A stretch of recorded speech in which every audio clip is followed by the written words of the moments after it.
¿Qué tal? ¿Cómo están?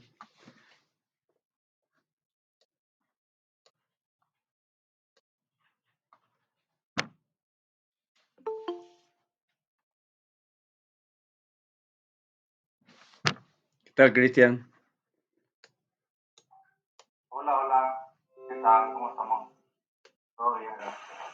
Antes que nada, anunciar también acá que empezó la semana de filosofía, de la carrera de filosofía. Si quieren asistir, son todos los días hay alguna actividad. eh, de, hay varios temas. Voy a pasar a la delegada ahora el programa. A lo mejor se difundió ya en la página de la facultad.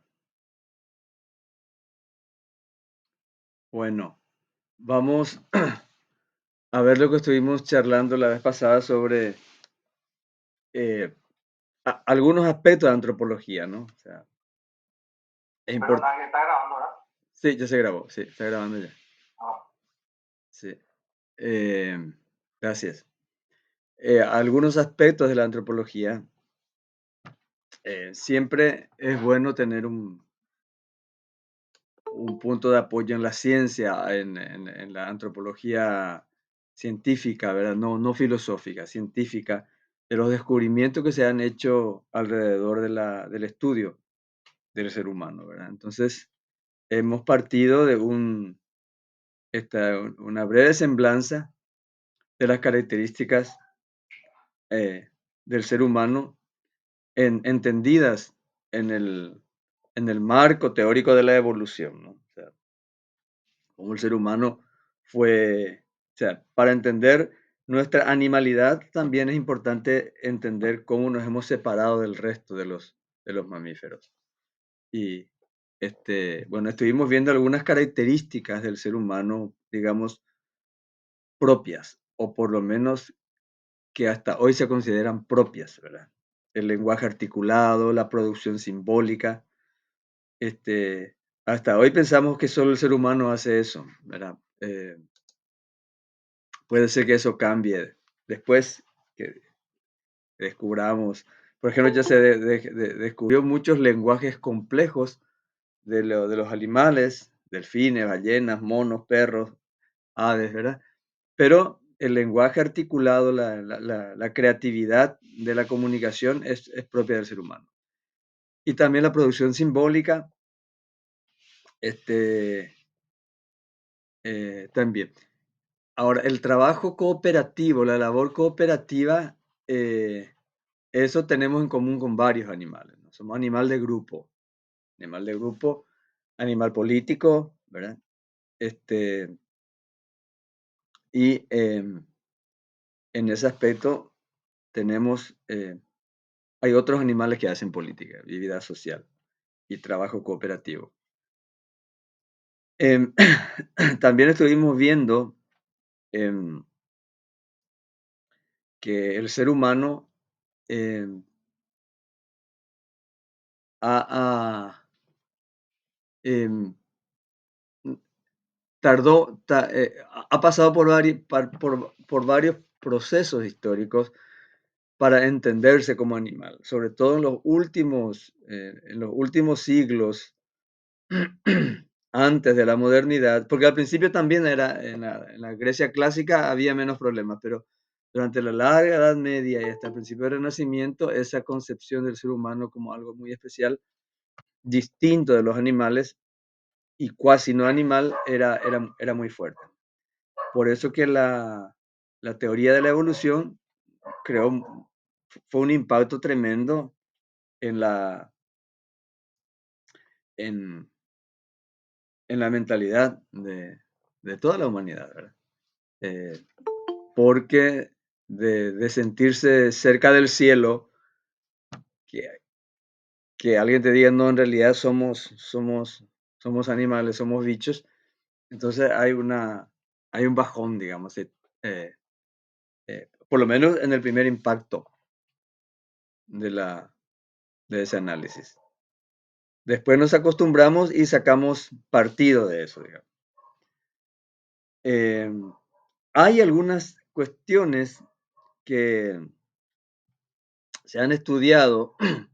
En este aspecto queremos ver el trabajo de Claude Lévi-Strauss, que él analizó, trató de este, entender cómo es que se forman las organizaciones humanas, cómo es que se esquematizan las relaciones humanas, cómo es que se estructuran los diversos tipos de relaciones. Eh, que, que hay diferencias, hay muchas diferencias. Y él quiso ver cuál era el punto en común, qué tenemos en común todos, cuál es el punto de partida de la organización social. Y eso es clave para el entendimiento general de cultura general, pero también específicamente para los que estudian psicología. O sea, entender cómo es que se da la relación social. Y es lo que vamos a hacer un poco con Levi Strauss. Es un filósofo, es un antropólogo que vivió más de 100 años, ¿eh? Falleció hace poco, ¿verdad? En relación a este, eh, ya en este siglo, ¿no? Bueno, ¿cuáles son las preguntas que él se hace o que nosotros advertimos en su investigación, ¿verdad? Eh, ¿Cómo se origina la unión, la relación de pareja de las personas? O sea, acá unión matrimonial significa no matrimonio religioso, pero sí una concertación socialmente aceptada. O sea, eh, no es una relación casual, sino cómo hace la gente para formar pareja, qué aspectos se tienen en cuenta y qué otros aspectos son excluyentes. Son excluyentes, ¿verdad? Eh, hay una regla para eso, hay un límite, hay una regla, hay una, hay, hay una prohibición. ¿Qué es lo que, qué es lo que se permite? ¿Qué es lo que se puede hacer y qué es lo que no se puede hacer? ¿Con quiénes uno puede formar pareja y con quiénes no? ¿Desde cuándo? ¿Verdad? Eh, y sobre todo, ¿por qué la gente forma pareja? ¿Por qué tiene que formar pareja y no solamente tener relaciones casuales? Eh, ¿Es importante el amor? Eh, ¿El sexo es determinante para formar pareja o no? ¿Quiénes deciden el matrimonio? Parece una pregunta medio torpe, ¿no? En estos tiempos, pero vamos a ver que lo que a nosotros nos parece como sentido común, que yo quiero formar pareja con ella y nos ponemos de acuerdo y ya está, es una decisión de ambos, de los contrayentes, pero no siempre fue así. Por eso esa pregunta este, es importante para ver el proceso histórico de las relaciones de pareja.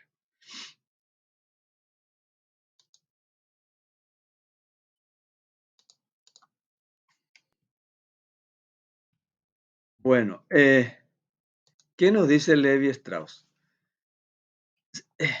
Hay una época en que se discutió mucho el tema del incesto, o sea, eh, ¿por qué estaba prohibido formar pareja o tener relaciones? eh, ¿Por qué estaba prohibido tenerlo con algunos parientes?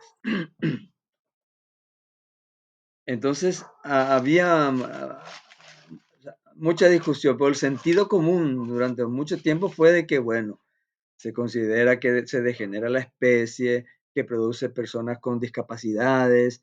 Esa sería la razón biológica que se asume en las culturas para es que, por ejemplo, no formen pareja el papá con la hija o la mamá con el hijo o con el hermano. Entonces, esa prohibición tendría este, este fondo, eh, es esa argumentación. Pero ¿qué pasa? ¿Qué investigó Levi Strauss? Eh, em, que justamente este incesto, el incesto, él descubrió que es la regla fundamental, fundamental de todas las sociedades. Hay distintos tipos de matrimonio, hay distintos tipos de familia, hay distintas maneras de organizar la sociedad en todas las culturas. Él estudió bastante culturas primitivas, ¿no? Culturas indígenas en varias partes, ¿no? También estuvo en América Latina, estuvo en Brasil y un tal Pierre Clastres, que fue su discípulo, también trabajó acá y estudió a los H, no, acá en Paraguay. Entonces tenía abundantes datos empíricos del análisis de las sociedades. Bueno, entonces, él descubrió que el elemento común de todas las sociedades es la prohibición del incesto. Eso está en todas partes. Las familias son distintas, hay diversos tipos de familias, hay diversos tipos de organización social. Todas las sociedades humanas están organizadas, siempre estuvieron organizadas, pero no siempre estuvieron organizadas de la misma manera. O sea, hay, digamos, comunidades o naciones primitivas que no tienen Estado, que no tienen Estado y que no tienen otro tipo de organización social. Hay sociedades menos jerarquizadas y más jerarquizadas, pero en todas las sociedades del mundo que han existido en la Tierra tienen en común que tienen una, una organización básica que es la familia. Todas tienen. Pero las familias no son todas iguales. Y se basa la regla fundamental que determina con quién se puede formar pareja y con quién no, es la prohibición del incesto. Entonces descubrió dos cosas. Existe, eh, existe una organización básica en todas las sociedades. Todas tienen en común esa organización básica que es la familia. Le vamos a llamar familia. Y se asienta en la prohibición del incesto. La prohibición del incesto es la regla que determina con quién uno puede formar pareja y con quién no. No importa qué idioma hablen, cuál distanciado estén en respecto a la modernidad, pero en todo hay con este sí, con este no, ¿verdad? En el tema del incesto. Entonces, ese descubrimiento de un punto común en todas las sociedades es lo que eh, analiza por qué se da de esa manera. Y eh, su primera, su primer, su primer, su primer trabajo, digamos, sí, es desmontar la idea de que el incesto tiene que ver con una cuestión biológica. O sea que él dice, no, es el temor a que la gente va a salir con discapacidades, se va a degenerar la especie. No es eso, dice. Eh, eh, Muchos también pensaban en su época que el incesto era natural, o sea, había una especie de repugnancia natural, o sea, Yo con mi hermana no voy a tener deseos, no, el solo hecho de pensar que puedo acostarme con mi hermana me produce eh, repugnancia. Y él dice que no es así, no es así, no hay una repugnancia natural. ¿Cómo descubrí esto? Porque en los casos en que no se conocen, que son hermanos, no hay problema. Si se conocen, sí, desde chicos se criaron juntos, sí, hay una frontera. Pero él dice que es porque se conocen, porque se criaron juntos, porque tienen esa conciencia de que son hermanos. Pero si no se conocieran, no habría ese impedimento. Em, También él analizó casos como los que están en la Biblia, están en otros libros sagrados, de que hubo relaciones de padre con hija, hija con padre, entre hermanos. La Biblia está llena de esto, ¿verdad? De casos excepcionales, pero casos al fin, de que incluso a sabiendas de que son parientes, este, tuvieron relaciones y tuvieron hijos incluso, ¿verdad? Entonces, no hay una repugnancia natural. Eh, eh, Otro de los argumentos en contra de la repugnancia natural es que si fuera así, eh, si fuera natural que uno rechace a un pariente cercano como pareja, no habría necesidad de castigos, o sea, no habría una moral en ese sentido porque sería natural, o sea, sin embargo, en toda la sociedad está regulada, está arreglada, y es el incesto es uno de los, digamos, mayores crímenes sociales que hay. En nuestra propia mentalidad es menos chocante, digamos así, este, las relaciones sexuales entre un adulto con una persona menor, aunque esté eh, prohibida, aunque sea rechazada, no es tan radicalmente rechazada como el incesto. El incesto produce este, saber que un padre tuvo relaciones con su hijo, produce un escándalo moral a todos. No es lo mismo de otros tipos de, digamos así, delitos o de delitos sexuales, ¿verdad? Incluso los abusos tienen una menor fuerza moral, digamos, frente al incesto. Y ni qué decir el incesto con abuso de violación, ese sí es el- la barbarie total, ¿verdad? Entonces, tenemos acá dos cosas. Uno, el incesto no es natural, eh, nos repugna de manera natural. Este, Tampoco hay una relación directa entre la consanguinidad y el rechazo natural. Eh, eh, Él descubrió sociedades en donde esa cuestión de la consanguinidad no se toma en cuenta. No es eso. O sea, se forman pareja entre parientes consanguíneos.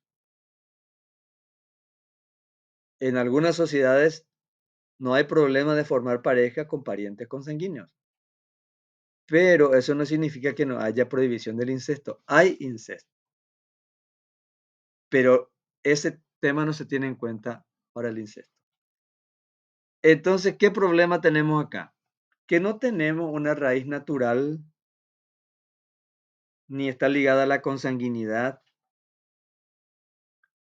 el tema de la prohibición. No es natural, no es natural. Entonces, ¿qué es?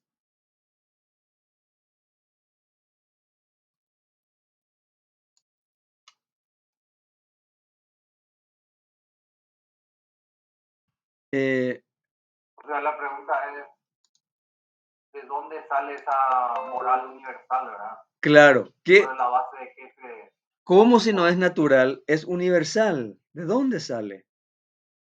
¿por qué está en todas partes?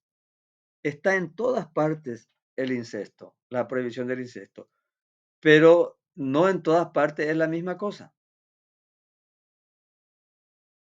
Es decir, en una sociedad como la nuestra está prohibido, digamos, eh, que uno se case con su hermana. Entonces, esa es una expresión específica de la prohibición del incesto. Pero en otras sociedades existe el incesto, la prohibición del incesto, pero pueden formar pareja hermanos o primos consanguíneos. Entonces uno dice, uno, está bien, lo único en común es el incesto, pero no las razones de la prohibición. ¿Se entiende esto, verdad? En todas partes hay incesto, o sea, prohibición del incesto, pero no en todas partes es igual. Lo que en alguna parte se prohíbe, en otro se permite, aunque en ambos lugares haya prohibición de incesto. Pero no es lo mismo acá que allá, lo que se prohíbe. La prohibición es igual, pero lo que se prohíbe no es igual. Entonces, él deja de buscar en aspectos naturales para concentrarse en una investigación social. Él dice, esto es un invento del ser humano que es cultural. El incesto es cultural, es producto de la civilización humana. Nosotros hemos decidido, bueno, vamos a prohibir, vamos a decir quiénes pueden formar y quiénes no. Ahora bien, ¿cuál es la base de la prohibición?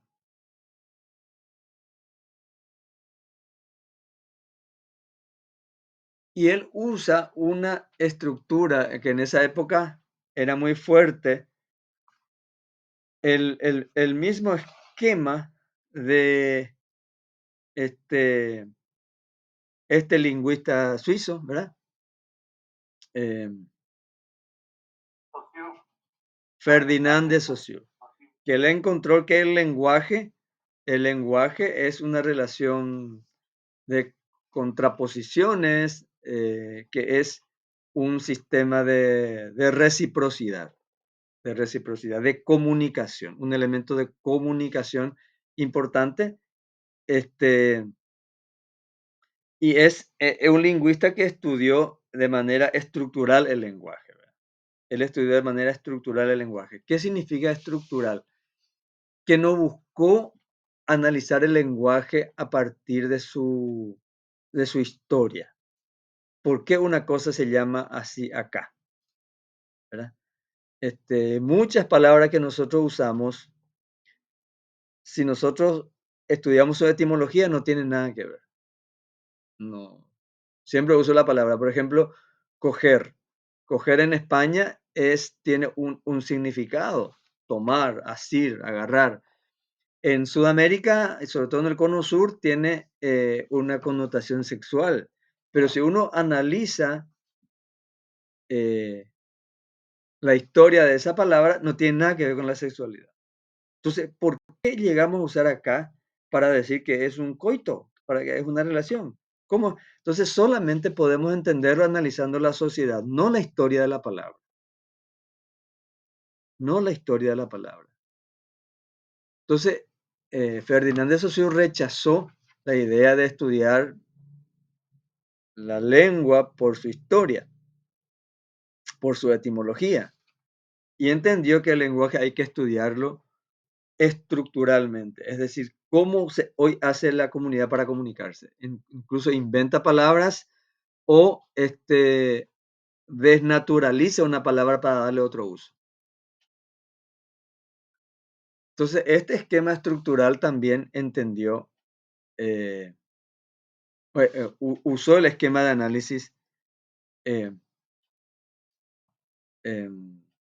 Levi Strauss.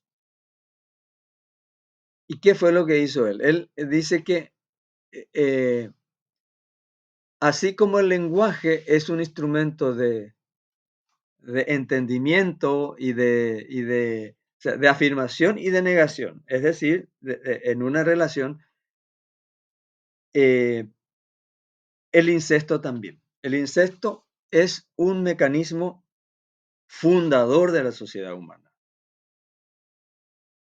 ¿Por qué funda la sociedad humana? Dice Levi-Strauss, porque el incesto permite la reciprocidad. Permite la reciprocidad. Y va a decir una cosa que tiene que ver, que tiene una connotación que hoy llamaríamos machista, ¿verdad? Pero tiene que ver con un análisis de la realidad, no del deber ser, sino de cómo funciona la sociedad. Entonces él dice, este, eh, la mujer en todas las sociedades es la mejor prenda de alianza. Nosotros tenemos el ejemplo, cuando vinieron acá los españoles, conquistaron, llegaron por primera vez, ¿qué ofrecían como prenda de alianza los indígenas? Comida y eh, a las mujeres de los guaraníes, le ofrecían a los, este, pero no, es que, o sea, era un regalo en el sentido de una prenda de relacionamiento y de, y forjador de una alianza. Y esto, dice Levi Strauss, está en todas las sociedades. ¿Qué significa forjador de una alianza? ¿Qué significa reciprocidad? Reciprocidad.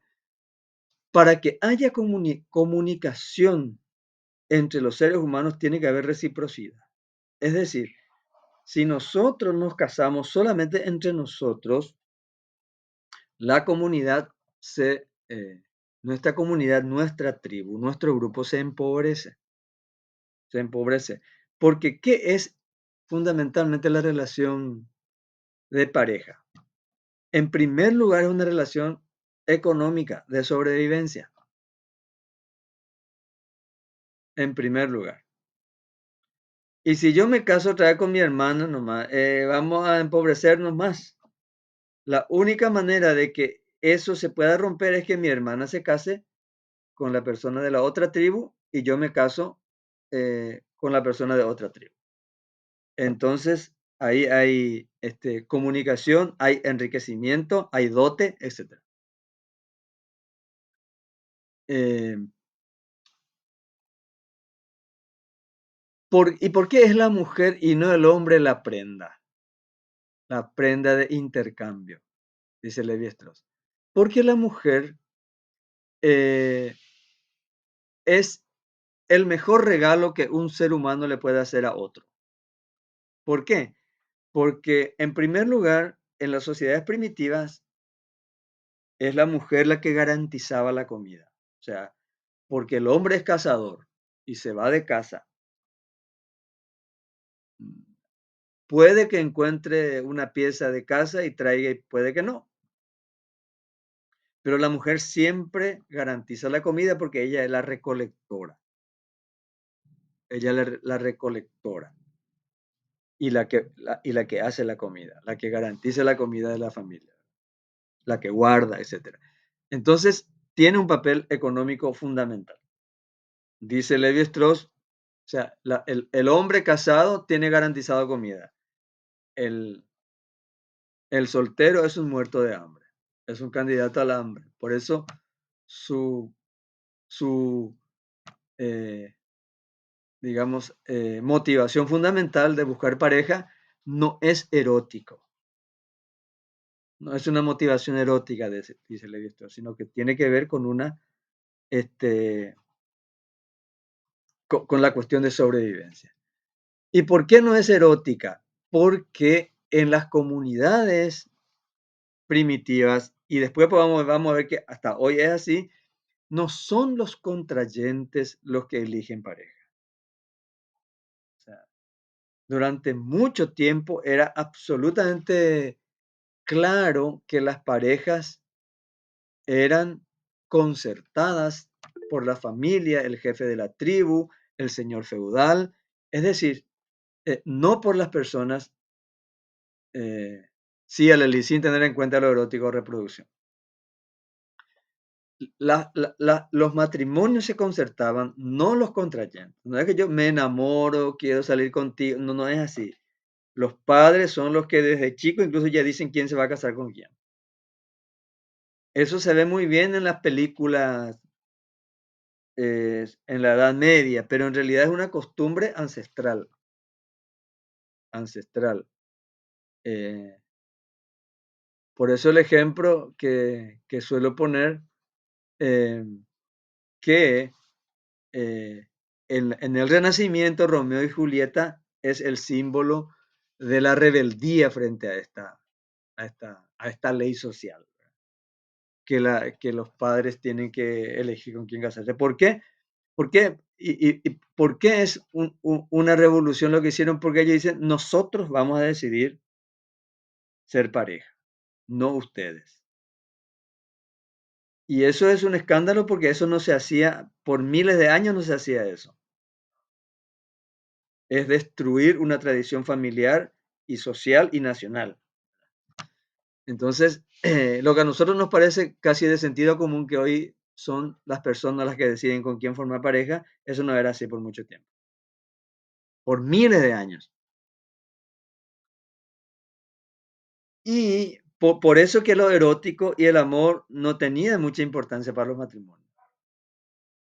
Si por ahí se querían, se amaban, genial, y si no, paciencia, ¿verdad? O sea que igual se concertaban los matrimonios. El rey decía que para ampliar su territorio tiene que su hijo casarse con la princesa fulana de allá y hablan entre los padres y un día se presentan, ¿verdad? Y tienen que casarse. Las clases altas era mucho más, las clases altas era mucho más fuerte esa Claro, regla, ¿verdad? en la clase alta era mucho más fuerte. Y en las clases bajas ni siquiera los padres decidían, sino el señor feudal, el dueño del terrateniente de la zona. Este, bueno, y por eso también los padres daban dote a sus hijas para que sea atractivo. No es que hacían make-up, se trataban de ponerle linda, no, de plata, dote, que tenga dote, o sea, ¿qué tiene de atractiva esa Aunque chica? sea una gallinita, Sí, ¿qué tiene de para atractiva esa chica? gallinita Que tiene una gallina. animales, si es de la clase alta, tiene joyas, tiene un, qué sé yo, un territorio, y si es pobre, bueno, tiene gallina, tiene patos, tiene algún dote, ¿verdad? Eso es lo que hacía atractiva a la persona, no su forma de bailar o qué sé yo. Entonces, eh, entonces el papel económico de la mujer primitivamente era más importante la recolección que hacía la mujer antes que la cacería del hombre. Y la monogamia era la garantía de que esa familia va a sobrevivir, o sea, van a tener que comer. Eh, entonces, dice Levi Strauss, así como el lenguaje, la institución matrimonial garantiza la comunicación entre los hombres. Esto no significa siempre eh, que las relaciones entre hombre y mujer para conseguir pareja sea pacífica y que sea siempre de un acuerdo. Puede ser un rey se pone de acuerdo con el otro rey, vamos a casar a nuestras hijas, ¿verdad? Pero también se dan secuestros, rancheadas, guerras, guerras. Era muy común las guerras para ir a cacería de mujeres, ¿verdad?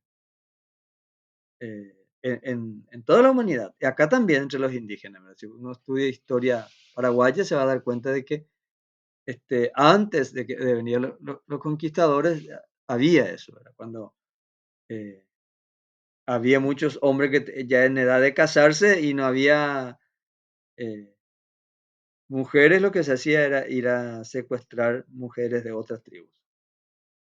Pero no casarse con la hermana, ir a secuestrar, incluso poner en peligro la vida, ir a guerrear para conseguir mujeres, ¿verdad? Esa es la reciprocidad. Reciprocidad no significa regalos mutuos necesariamente. Reciprocidad significa crear una regla que permita ese intercambio, pacífica o violenta.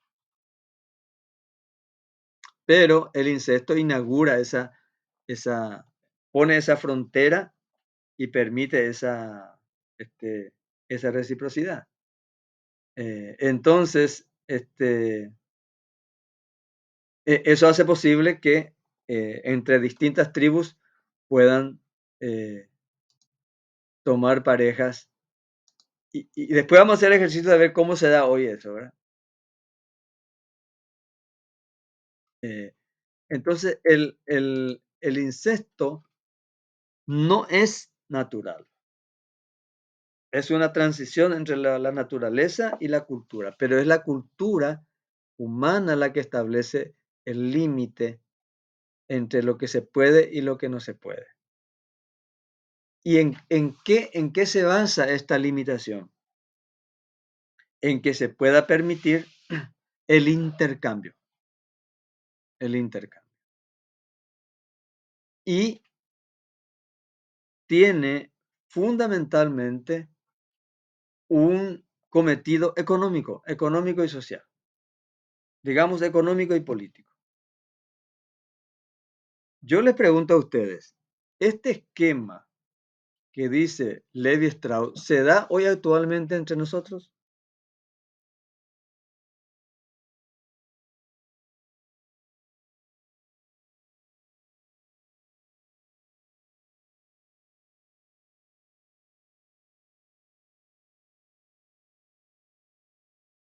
No, profe, ¿Por qué? porque ahora cada uno elige con quién quiere unirse.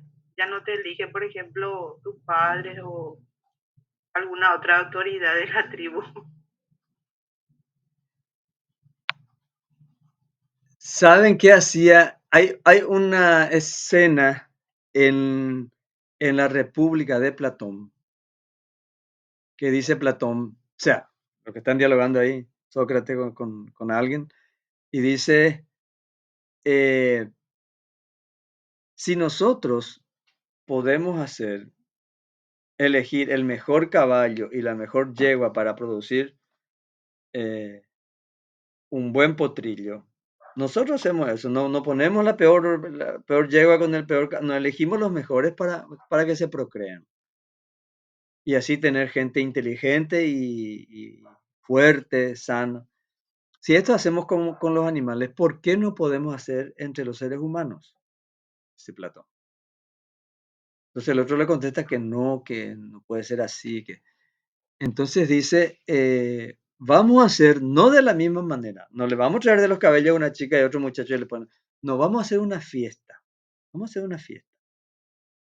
Y vamos a traer ahí los invitados que consideremos aptos. Y va a parecer espontáneo que ellos se conozcan. No le vamos a empujar para que se casen. Vamos a armar un escenario y va a parecer que ellos se conocen espontáneamente y surgen de ahí las parejas.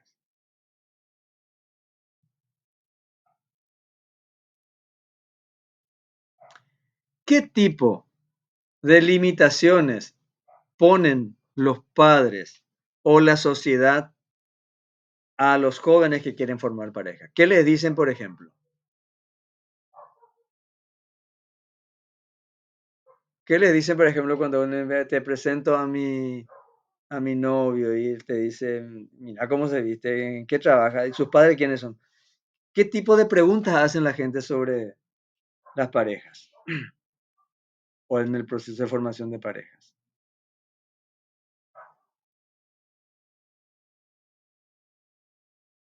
¿Cómo hacen las clases altas para que sus hijos se casen con gente de clase alta?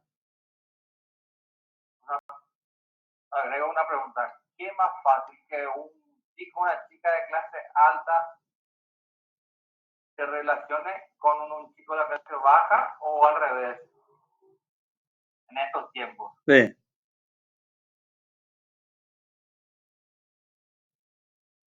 Es posible que una chica de clase alta se enamore del recolector de basura que es churro, inteligente y simpático. y le hace bromas cada vez que viene a recogerla. Sucede en las novelas, en las telenovelas, justamente porque no sucede en la realidad, ¿verdad? ¿Pensaron eso? Una en un millón, ¿verdad? Claro. ¿Pensaron eso? ¿Cuáles son los dispositivos para que se formen pareja y que parezca espontáneo? Y que los padres estén constantemente cuidando los círculos sociales. ¿Cómo cuidan? ¿Cuáles son los instrumentos para cuidar los círculos sociales? Y creo yo que partiendo por la escuela, el colegio mismo, ¿verdad? Procuran de enviarle en un colegio bueno, pensando ya en eso, en la gente con quienes se va a codear, como se dice. Clubes, se hacen socios de algún club, ¿verdad? Para que se encuentren. Universidades, colegios. Los padres mismos buscan relacionarse con gente de mayor nivel para que por esa vía también pueda arrastrar al resto de la familia. Hay mecanismos, fíjense, porque es muy importante eso. Incluso si una chica o un muchacho están muy enamorados de una persona y los padres no están de acuerdo por su posición económica, hacen sacrificio para que eso se rompa. Se van a otro país, cambian de ciudad. Líos son. ¿Conocen ustedes líos así? Sí.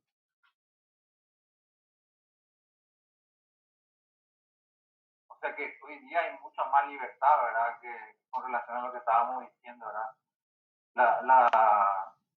La familia un poco más, son mucho más abiertas, pero dentro de esa libertad tenemos un sinnúmero de condicionamientos, ¿verdad?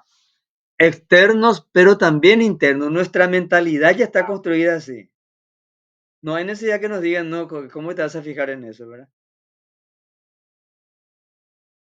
El famoso, eso, mi hija, yo no te hice estudiar para que vos salgas con un pelagato, ¿verdad? Eso ya está metido también en nuestra cabeza. ¿O no?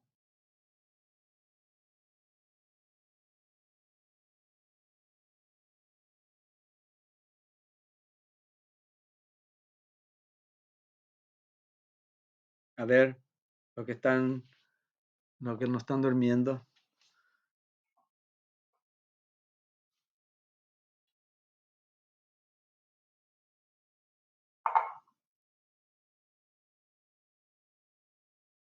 ¿Ven ustedes la utilidad de esta apreciación que hace Levi Strauss para entender nuestra sociedad actual?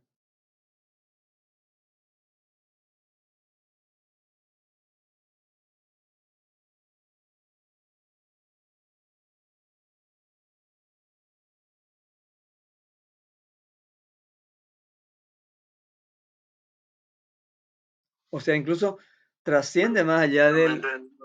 Sí, No debería reducirse solo a lo económico, podría ser también de repente lo social o inclusive la raza de la persona en cuestión, que de repente actúe como barrera. sí.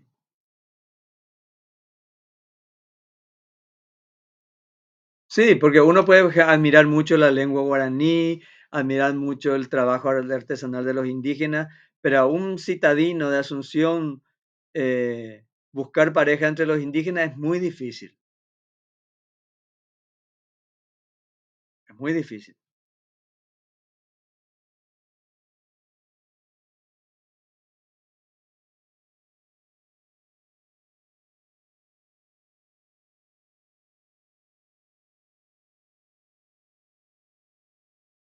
Pero digamos, el esquema de selección no tiene que ver, vieron que acá estamos, ¿de qué estamos hablando cuando estamos hablando de pareja? O sea, ¿dónde uno elige? O sea, no es la espontaneidad del amor.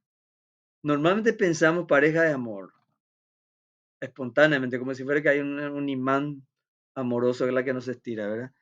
Pero los presupuestos para relacionarnos con las personas son otras, son sociales y económicos sociales.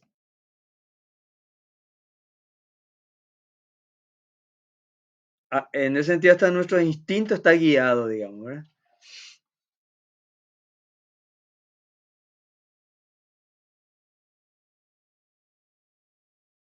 ¿O no es así? ¿Cómo ven ustedes?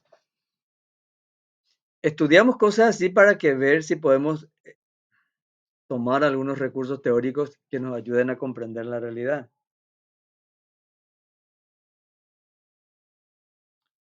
Imagínense una tesis que estudien cómo hace la gente para elegir pareja. Un buen trabajo de tesis puede ser, ¿no? Buscar algunas variables, los más importantes hoy en nuestra sociedad, en una determinada franja social y etaria incluso, ¿verdad?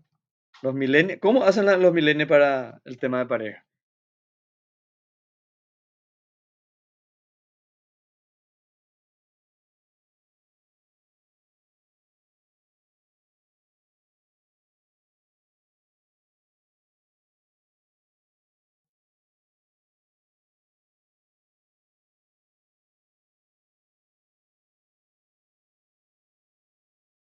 Incluso no para parejas pensadas como familia por un buen tiempo, incluso a veces hasta para las relaciones de corta duración.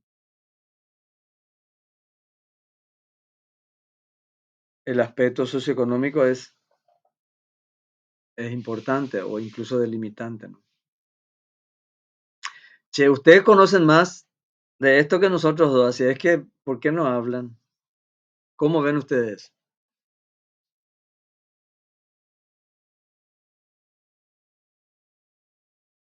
Shirley, Alelí, Rocío, Ceci, Vinicius.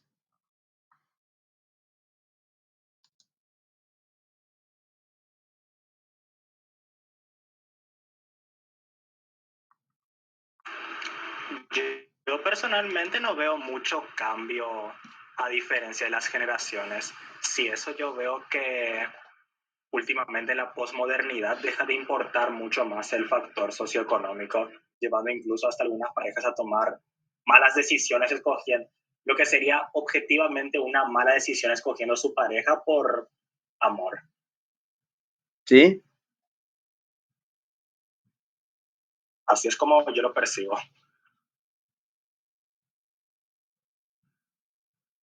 ¿Malas decisiones por amor o malas decisiones por error de cálculo?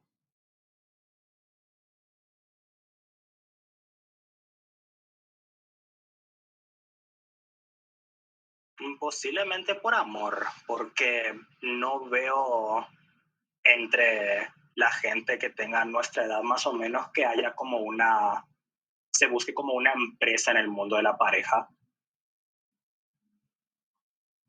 A ver,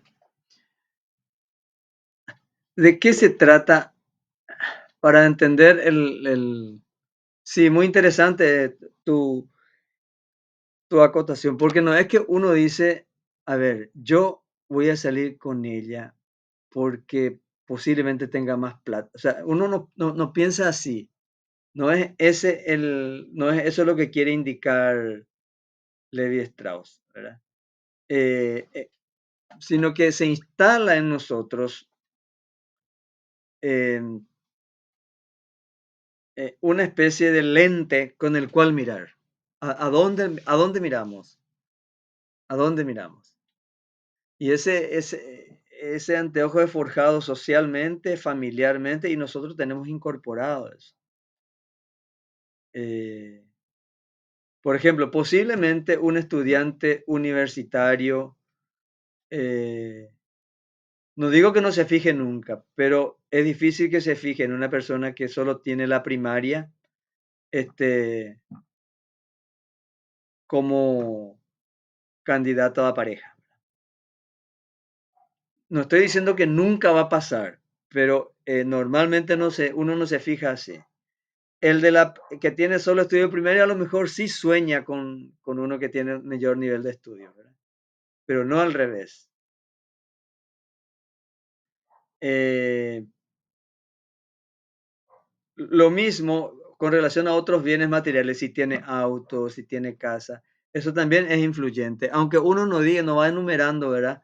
Que que es su preferencia. Pero hay preferencias que no tienen que ver con el amor, ni siquiera con el erotismo, en la forma en que nosotros nos fijamos en las personas en ese aspecto. Eso es lo que trata de indicar Levi Strauss, ¿verdad? Por el cual el aspecto socioeconómico es fundamental. No determinante porque en la raza humana no hay cosas determinantes. Es tendencia. Sí, Incluso ese amor así romántico tiene su explicación histórica, ¿verdad? Justamente en esa educación sentimental que era en esas obras literarias de la Edad Media, el amor cortés y todo eso, ¿verdad? sí, Era una especie de educación sentimental, ¿verdad? Para la gente. O sea que nuestros sentimientos también están muy influenciados por lo social, ¿verdad? Por lo que, como la manera en que se nos educa, los ideales que rodean a todo eso, ¿verdad? sí. Y toda la idea de que la pareja es para siempre también eso está metidísimo, ¿verdad? Por eso cuando termina una pareja parece un fracaso, es un abismo, ¿no? Porque no estamos educados para eso. Estamos educados para que un divorcio signifique el abismo, un fracaso. Y por eso decimos, si vuelve a formar pareja, está reconstruyendo su vida. ¿Verdad? Para idea que se hizo añico, se despedazó todo, ¿no? Está reconstruyendo su vida.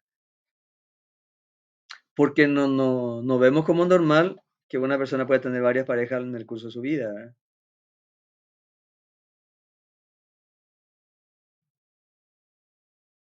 Bueno, este tema es íntimo, es íntimo, pero en realidad es socialmente bastante bien comprensible.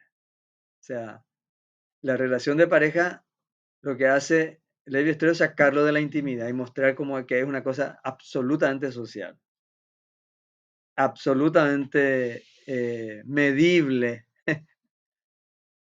Eh, podemos vislumbrar las tendencias. eh, y nos ayuda a mirar nuestro entorno y mirar a nosotros mismos, ¿verdad? Acá no está diciendo qué es bueno y qué es malo Levi Strauss, ni nosotros, ¿verdad? Simplemente vemos cómo es nuestro comportamiento es socialmente eh, condicionada. Finalmente, así como, ¿verdad? Como el esquema del lenguaje de configurar, es un juego de relaciones, ¿verdad? Así como las palabras son un juego de relaciones, ¿verdad? Las letras se articulan, forman, ¿verdad? Palabras y está a su vez frases y está a su vez oraciones. El mismo esquema él usa, ¿verdad? Para decir, hay estructura en la sociedad, ¿verdad? Hay estructura, formas organizativas, formas de relacionarnos que nos configuran, Sí, configuran nuestra cabeza. y en un país como el nuestro, que es mediterráneo, pequeño, chiquitito y atrasado, por ejemplo, el prestigio social que te da cierto tipo de relaciones es importante, configura nuestra forma de pensar. Por ejemplo, formar pareja con alguien extranjero tiene, digamos, más valor social, ¿verdad? En nuestra cultura que ser. Y por eso la gente suele incluso priorizar su segundo apellido, ¿verdad? Que no suene español, ¿verdad? Porque interpreta que eso tiene más prestigio y prestigio significa también siempre estar relacionado a la cuestión socioeconómica, ¿verdad? Eh, y yo me acuerdo, siempre tenía un amigo que decía cuando le presentaba, cuando hablaba de su pareja, cada uno decía el nombre de su pareja y él decía mi esposa es española, ¿verdad? O sea, antes de decir su nombre, ¿verdad? Es decir, mira, esto es distinto. Eso es muy común, pero tiene que ver con lo que Bourdieu llamaría capital social, ¿no? O sea, admitimos que eso eleva nuestro prestigio, o sea, y tiene una distinción y tiene una posibilidad económica distinta de otros. O sea, el ser animal social significa muchas cosas, entre otras cosas también en la formación de nuestra propia mentalidad, en las cosas que creemos que es absolutamente íntimo, personal, como es, por ejemplo, la relación de pareja, la relación sexual, el amor. Pensamos que es absolutamente autónomo e íntimo de nosotros. Y, y esto es muy importante para la psicología, ¿no? La psicología social, o sea, cómo se configura nuestra personalidad, cómo nuestra intimidad no es tan íntima, sino tiene, como hemos visto en filosofía, tiene categorías, tiene intuiciones de espacio y tiempo, como decía Kant, ¿verdad? Que es lo que nos permite eh, no solamente pensar, eso nos permite también apreciar, condiciona nuestros sentimientos, nuestros deseos. Nuestros deseos son todos sociales.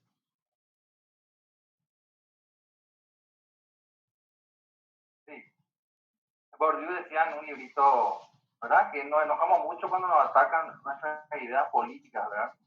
Pero más nos enojamos cuando nos atacan nuestros gustos personales, creyendo que son nuestros y nada más que nuestros, ¿verdad? Construcciones individuales.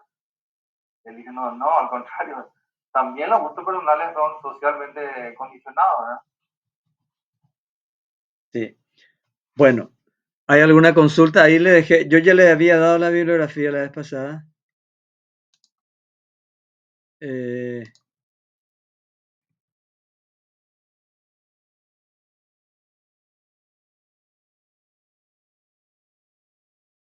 le puse en la, ¿cómo se llama?